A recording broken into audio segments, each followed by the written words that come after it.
Hello.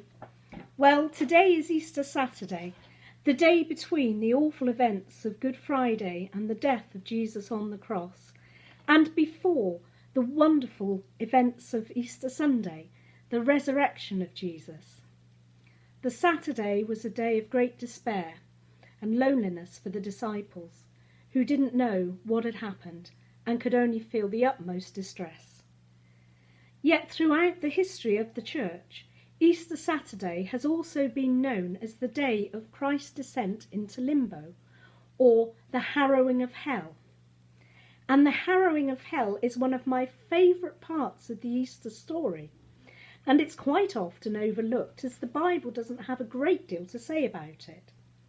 But both Peter and Paul in their letters make passing references to Jesus descending to those who have been held and imprisoned and releasing the spirits that have been held in bondage.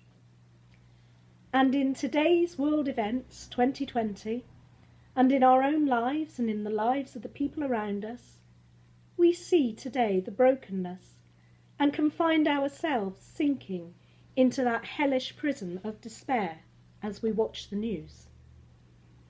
Because hell and death, defeated on the cross by that glorious resurrection of Jesus, nevertheless still casts a dark shadow over us at times, and at the moment perhaps even more so, as we await in the same confusion as Jesus' disciples 2,000 years ago, with our normal everyday lives in tatters, unsure and maybe afraid of what comes next.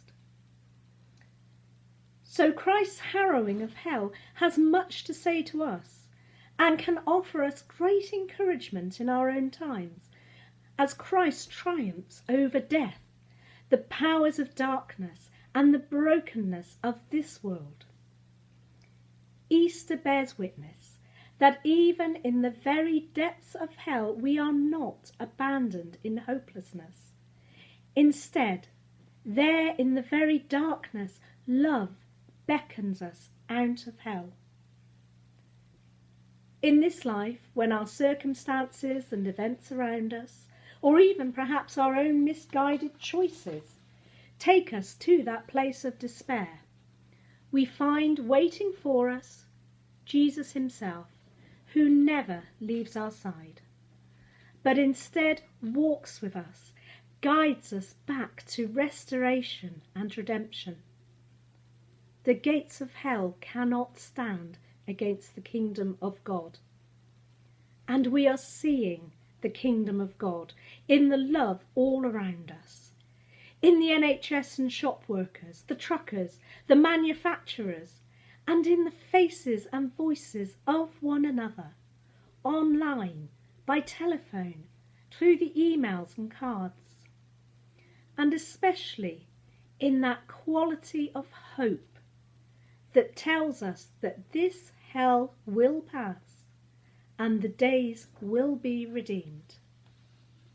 Sunday's coming.